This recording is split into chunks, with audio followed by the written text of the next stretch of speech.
ମୁଁ ସ୍ମିତା ଆପଣମାନଙ୍କୁ ସ୍ୱାଗତ କରୁଛି ଲର୍ନ ଇନ୍ ପାଇପଲାଇନ୍ ଚ୍ୟାନେଲକୁ। ଏହି ଚ୍ୟାନେଲରେ ଆମେ ମହାପୁରୁଷଙ୍କ ଜୀବନୀ ବିଷୟରେ ଜାଣନ୍ତି, ତା ସହିତ ଟିକେ ଆଗକୁ ବଢ଼ିବା ଆଉ ଜାଣିବା ଓଡ଼ିଶାର ଇତିହାସ।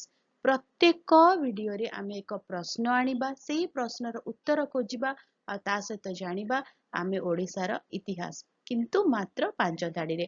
ଆଉ ଯଦି ଅଧିକା ଜାଣିବାର ଅଛି କମେଣ୍ଟ କରିବ, ତାକୁ ଆମେ ନେଇକି ଆସିବା। ତାହେଲେ ଯିବା ଜାଣିବା ଆଜିର ଭିଡ଼ିଓରେ କ'ଣ ରହିଛି। ସଂସ୍କୃତି ଏବଂ ପରମ୍ପରା। ଓଡ଼ିଶାର ସମୃଦ୍ଧ ସଂସ୍କୃତି କଳା, ନୃତ୍ୟ, ସଙ୍ଗୀତ ଏବଂ ପର୍ବପର୍ବାଣୀରେ ପରିପୂର୍ଣ୍ଣ।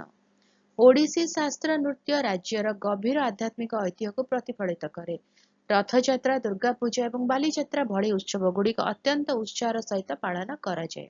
ସମ୍ବଲପୁରୀ ଶାଢ଼ୀ ଏବଂ ସ୍ଥାନୀୟ ଖାଦ୍ୟ ପରି ପାରମ୍ପରିକ ପରିଧାନ ଏହାର ଆକର୍ଷଣକୁ ବୃଦ୍ଧି କରେ। ଓଡ଼ିଶାର ସଂସ୍କୃତି ପିଢ଼ି ପରେ ପିଢ଼ି ଧରି ଆସୁଥିବା ଭକ୍ତି, ଲୋକକଥା ଏବଂ ସୃଜନଶୀଳତାକୁ ମିଶ୍ରଣ କରେ। ଭିଡ଼ିଓଟି କେମିତି ଲାଗିଲା ମୋତେ କମେଣ୍ଟ କରିକି ଜଣାଇବ। ଯଦି ଭଲ ଲାଗିଲା ଟିକେ ଲାଇକ୍ କରିଦେବ, ଭିଡ଼ିଓ ସହିତ ସେୟାର କର, ଚ୍ୟାନେଲକୁ ସବସ୍କ୍ରାଇବ କରି ବେଲ୍ ଆଇକନ୍ ପ୍ରେସ୍ କରି ଅଲ୍ ନୋଟିଫିକେସନକୁ ଅନ୍ ରଖିଥାଅ। ତାହେଲେ ରହୁଛି, ଦେଖା ହବା ଆଗାମୀ ଭିଡ଼ିଓରେ। ନମସ୍କାର।